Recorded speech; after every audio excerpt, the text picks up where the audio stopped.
प्रणाम सब गोटे के। आज हम अहाँ सबके एक महेशवाणी सुनाब जा रहा छी जे हमर बाबूजी कर्ण श्री योगेंद्र लाल दास जी के रचना छन और ए गीत के धुन संजीव शर्मा जी तैयार केने छथिन। तो हम प्रयास कर रहल छी गाबऽ के, किछु त्रुटि हेतै तो हमरा माफ करब और नीक लागत तो अपन आशीर्वाद जरूर देब।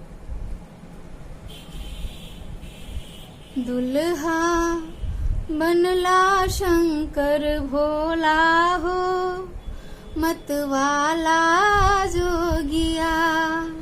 दुल्हा बनला शंकर भोला हो, मतवाला जोगिया। मतवाला जोगिया हो, मतवाला जोगिया। दुल्हा बनला शंकर भोला हो, मतवाला जोगिया। पिंगल जटा नाग लेपटोलनि, घर में मुंडक माला। पिंगल जटा नाग लेपटोलनि, घर में मुंडक माला। अंग मशानक भस्म रमौलनि, अंग मशानक भस्म रमौलनि। पहिरी लेलनि बघछाला हो, मतवाला जोगिया।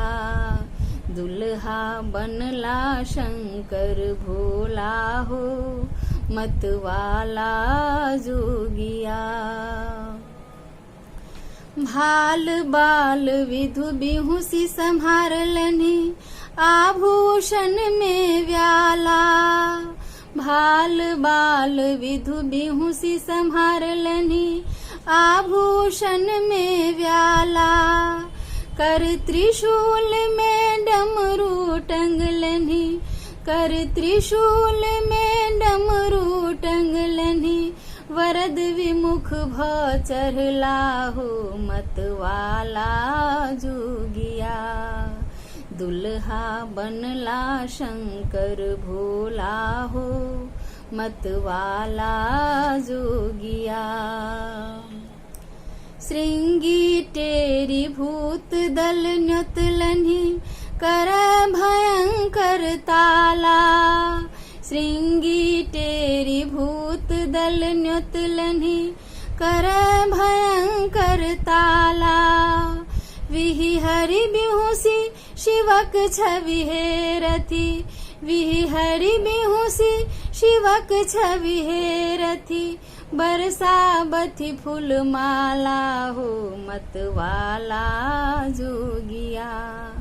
दुल्हा बनला शंकर भोला हो, मतवाला जोगिया। करुण कृपा जल योगिया जुरबथु, जटा जहान विवाला। करुण कृपा जल योगिया जुरबथु, जटा जहान विवाला। महिमा मई मिथिला में मंगल, महिमा मई मिथिला में मंगल। बिलहथु बम बम भोला हो, मतवाला जोगिया। दुल्हा बनला शंकर भोला हो, मतवाला जोगिया। मतवाला जोगिया हो, मतवाला जोगिया।